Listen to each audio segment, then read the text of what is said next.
어느 순간부터 예의를 잘 지키는 사람이 오히려 유난을 떠는 사람처럼 취급받는 사회가 되었습니다. 식당이나 카페에서 직원을 향해 반말을 툭툭 던지고 사람이 붐비는 지하철에서 거침없이 남의 어깨를 밀치며 지나가는 사람들이 있습니다. 유튜브 블랙박스 영상에선 자신이 낸 사고에 사과 한마디 없이 적반하장으로 목소리를 높이는 사람들도 적지 않게 볼 수 있죠. 이런 것들을 볼 때면 저렇게 타인에게 피해를 주면서도 도대체 어떤 근거로 저렇게 당당할 수 있는지 참 황당하기도 합니다. 그런데 이상하죠. 타인에게 피해를 주고도 당당한 사람들은 오히려 아무런 제재 없이 더 편하게 살아가는 것처럼 보입니다. 반면 혹시라도 남에게 피해를 줄까봐 먼저 타인의 입장을 살피는 사람들은 매번 손해만 보고 바보 취급을 받는 구조가 만들어졌습니다. 나만 괜히 바보처럼 손해보고 사는 건 아닌지 내가 베푼 친절을 스스로 후회하게 만드는 겁니다. 무례한 사람들은 스스로의 무례함을 인지조차 하지 못합니다. 그저 남들도 다 그렇게 산다며 혹은 자신이 낸 돈만큼 권리를 누리는 것뿐이라며 불편해하는 사람을 도리어 지나치게 예민한 사람으로 치부해버립니다. 차라리 남의 시선을 신경 쓰지 않고 철저히 내 이익만 챙기는 이기적인 태도가 현명한 것은 아닌지 이런 씁쓸한 생각을 한 번쯤은 해보셨을 겁니다. 도대체 왜 이렇게 남을 배려하지 않는 사람들이 많아진 것 같은 걸까요? 단순히 현대인들의 인성이 예전보다 나빠져서일까요? 아니면 각박한 경쟁사회 탓에 개인주의가 너무 심해져서일까요? 그 대답은 아니다입니다. 단순히 현대인들의 인성이나 개인주의의 문제가 아닙니다. 공자는 논어의 마지막 편에서 이렇게 말했습니다.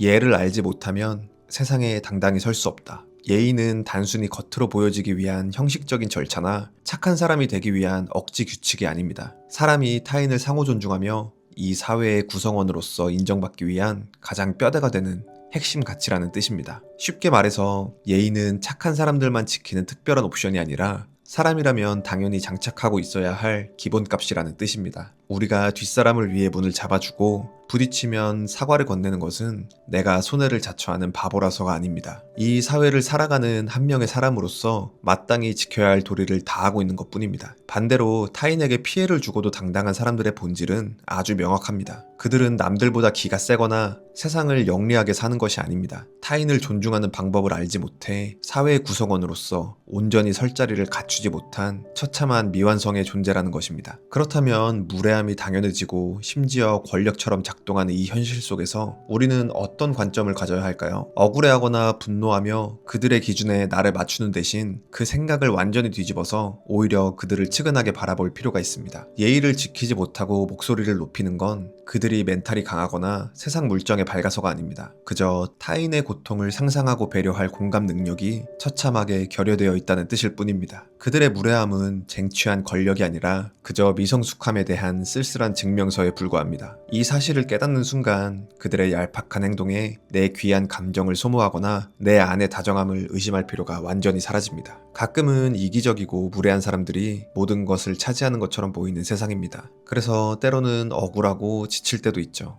하지만 결국 사람을 진짜로 연결하고 이 각박한 사회를 무너지지 않게 버티게 하는 힘은 그 작은 존중을 끝까지 포기하지 않는 사람들에게서 나옵니다. 지금 이 순간에도 묵묵히 예의를 지키며 살아가는 사람들이 자신이 베푼 친절을 스스로 후회하는 일이 없기를 바랍니다. 지금까지 말하는 원숭이 이원숭이였습니다.